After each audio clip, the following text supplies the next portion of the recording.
शीर्षक अधूरी बारिश।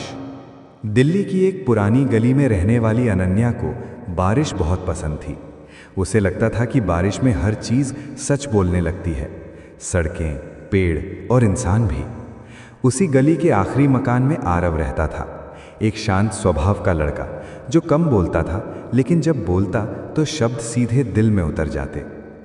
अनन्या और आरव की पहली मुलाकात कोई फिल्मी नहीं थी, न टकराना न किताबें गिरना। बस एक दिन बिजली चली गई थी और दोनों अपने अपने घरों के बाहर बैठे थे। अंधेरे में अनन्या ने पूछा, आपको अंधेरे से डर लगता है? आरव मुस्कुराया, नहीं, अंधेरे में चीज़ें साफ दिखती हैं। यही उनका पहला संवाद था।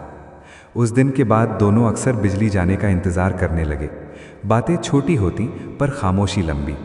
अनन्या अपने सपनों के बारे में बताती, वो लेखिका बनना चाहती थी। आरव अपने बारे में कम बताता, बस इतना कि वो एक दिन इस गली से दूर चला जाएगा। अनन्या हर बार पूछती, क्यों? और आरव जवाब टाल देता। बरसात का मौसम आया। अनन्या छत पर खड़ी होकर बारिश को महसूस करती और आरव नीचे से उसे देखता। एक दिन अनन्या फिसल गई। आरव दौड़कर ऊपर पहुंचा। पहली बार उनके हाथ एक दूसरे से टकराए। बारिश रुक गई, पर दिलों में कुछ बहने लगा। उस दिन के बाद दोनों के बीच कुछ बदल गया। अब बातें ज़्यादा होने लगी, मुस्कानें देर तक टिकने लगी। अनन्या को समझ आ गया था कि वो आरव से प्यार करने लगी है, लेकिन आरव के चेहरे पर कभी कभी एक उदासी आ जाती, जैसे वो किसी फैसले से डर रहा हो। एक शाम आरव ने कहा, अनन्या, अगर कोई इंसान आपके बहुत करीब आकर अचानक दूर चला जाए तो आप क्या करेंगी? अनन्या ने बिना सोचे कहा, अगर प्यार सच्चा हो तो इंतज़ार। आरव ने कुछ नहीं कहा, बस आसमान की ओर देखता रहा।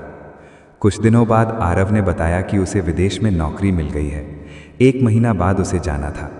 अनन्या के पैरों तले ज़मीन खिसक गई। वो मुस्कुराने की कोशिश करती रही, पर आंखें धोखा दे गईं। आप वापस आएंगे ना? उसने पूछा। आरव ने कहा, पता नहीं।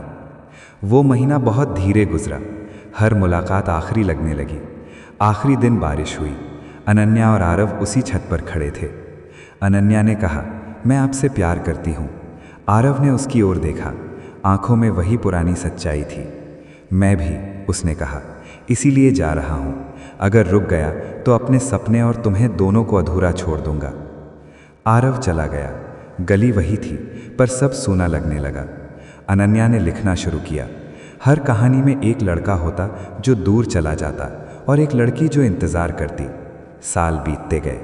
अनन्या की किताबें छपने लगी, नाम होने लगा, पर दिल में एक खाली जगह बनी रही। 5 साल बाद उसी गली में फिर बारिश हुई। अनन्या किताबों से भरा बैग लेकर घर लौटी। किसी ने पीछे से आवाज़ दी, अंधेरे में चीज़ें अब भी साफ दिखती हैं। अनन्या पलटी।